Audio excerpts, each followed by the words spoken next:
Oi, gente, nós vamos trabalhar agora com bomba de sódio e potássio. Primeira coisa que a gente precisa entender é o seguinte: os transportes através da membrana, eles podem ser contra ou a favor de um gradiente de concentração. Quando um transporte é a favor de um gradiente de concentração, esse transporte é um transporte passivo, porque ele busca o equilíbrio. Ele tende a buscar o equilíbrio entre as concentrações, igualar as concentrações nos dois meios.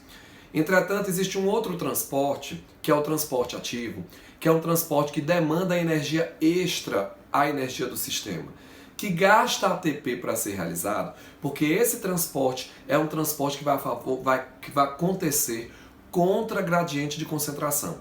É um transporte que no texto a gente vai identificar que ele vai aumentar a diferença entre as concentrações, gerar uma diferença entre as concentrações ou manter uma diferença entre as concentrações. Nós vamos usar a bomba de sódio e potássio, que é extremamente importante por ser um exemplo de transporte ativo e ser imprescindível para que os nossos neurônios mantenham uma DDP e encontrem-se polarizados no momento de repouso e os condicione a gerar um impulso elétrico, que é uma corrente elétrica. Uma corrente elétrica ela precisa de uma diferença de potencial, de uma DDP, e, resumindo, a DDP que é gerada nos neurônios, ela é gerada pela bomba de sódio e potássio. Gente, preciso que vocês entendam o seguinte: não é porque o texto começou falando sobre sódio e potássio que vai ser transporte ativo.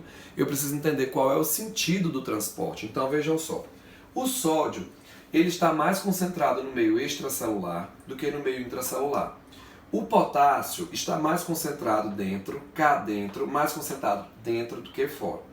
Qual é a tendência natural? A tendência natural é esse sódio entrar, porque esse transporte de entrada, de onde está mais para onde está menos, é um transporte passivo.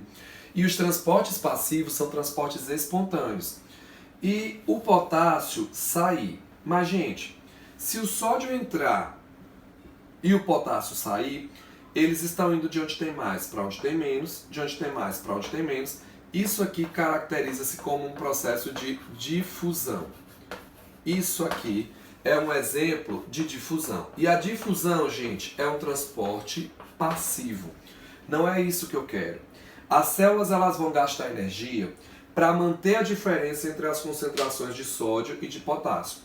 Quem realiza esse transporte é uma enzima chamada NAK-ATPase, que vai transportar sódio e potássio e vai hidrolisar o ATP, porque ela vai precisar de energia para manter a diferença entre as concentrações dos dois. Então o que vai acontecer? Essa enzima vai jogar o sódio para fora e vai colocar o potássio para dentro. Isso aqui é o que nós vamos chamar de bomba de sódio e potássio.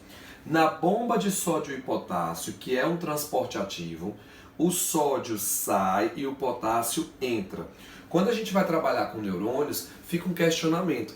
Como é que eu vou conseguir gerar uma diferença de potencial se eu estou trabalhando com dois compostos que têm carga positiva, são dois cátions, se um entra e o outro sai?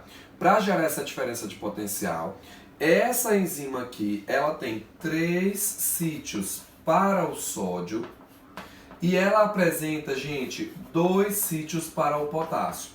Por esse motivo, ela vai colocar mais cargas positivas para fora, quer dizer, é para fora do que o que ela coloca de cargas positivas para dentro.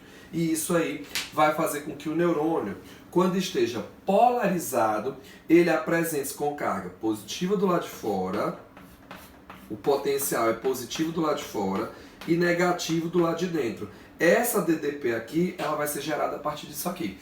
Então, gente, a bomba de sódio e potássio é um exemplo de transporte ativo, onde eu gasto energia para colocar o sódio para fora e o potássio para dentro, através de uma enzima que sofre mudanças conformacionais. Ela muda de forma para se adequar a esse tipo de transporte. Então, galera, beijão, cheiro e bom estudo para vocês.